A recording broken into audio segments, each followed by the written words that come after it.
Ézéchiel, chapitre 42. Il me fit sortir vers le parvis extérieur du côté du septentrion, et il me conduisit aux chambres qui étaient vis-à-vis de la place vide et vis-à-vis du bâtiment, au septentrion. Sur la face, où se trouvait la porte septentrionale, il y avait une longueur de 100 coudées, et la largeur était de 50 coudées. C'était vis-à-vis des 20 coudées du parvis intérieur, et vis-à-vis du pavé du parvis extérieur, là où se trouvaient les galeries des 3 étages. Devant les chambres, il y avait une allée large de 10 coudées, et une voie d'1 coudée. Leurs portes donnaient au septentrion. Les chambres supérieures étaient plus étroites que les inférieures et que celles du milieu du bâtiment, parce que les galeries leur ôtaient de la place. Il y avait 3 étages, mais il n'y avait point de colonnes, comme les colonnes des parvis. C'est pourquoi, à partir du sol, les chambres du haut étaient plus étroites que celles du bas et du milieu. Le mur extérieur parallèle aux chambres, du côté du parvis extérieur, devant les chambres, avait 50 coudées de longueur. Car la longueur des chambres du côté du parvis extérieur était de 50 coudées. Mais sur la face du temple, il y avait 100 coudées. Au bas de ces chambres était l'entrée de l'Orient, quand on y venait du parvis extérieur.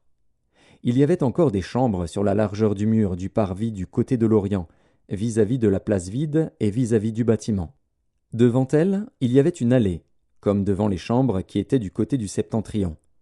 La longueur et la largeur étaient les mêmes, leurs issues, leurs dispositions et leurs portes étaient semblables. Il en était de même pour les portes des chambres du côté du midi. Il y avait une porte à la tête de l'allée qui se trouvait droit devant le mur du côté de l'Orient, par où l'on y entrait. Il me dit, « Les chambres du septentrion et les chambres du midi, qui sont devant la place vide, ce sont les chambres saintes, où les sacrificateurs qui s'approchent de l'Éternel mangeront les choses très saintes. Ils y déposeront les choses très saintes, les offrandes, les victimes présentées dans les sacrifices d'expiation et de culpabilité, car le lieu est saint. Quand les sacrificateurs seront entrés, ils ne sortiront pas du sanctuaire pour aller dans le parvis extérieur, mais ils déposeront là les vêtements avec lesquels ils font le service, car ces vêtements sont saints. Ils en mettront d'autres pour s'approcher du peuple. » Lorsqu'il eut achevé de mesurer la maison intérieure, il me fit sortir par la porte qui était du côté de l'Orient, et il mesura l'enceinte tout autour.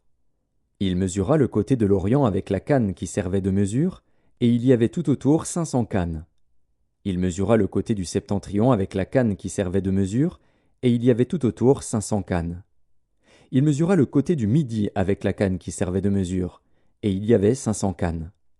Il se tourna du côté de l'Occident, et mesura 500 cannes avec la canne qui servait de mesure. Il mesura des 4 côtés le mur formant l'enceinte de la maison. La longueur était de 500 cannes, et la largeur de 500 cannes. Ce mur marquait la séparation entre le saint et le profane.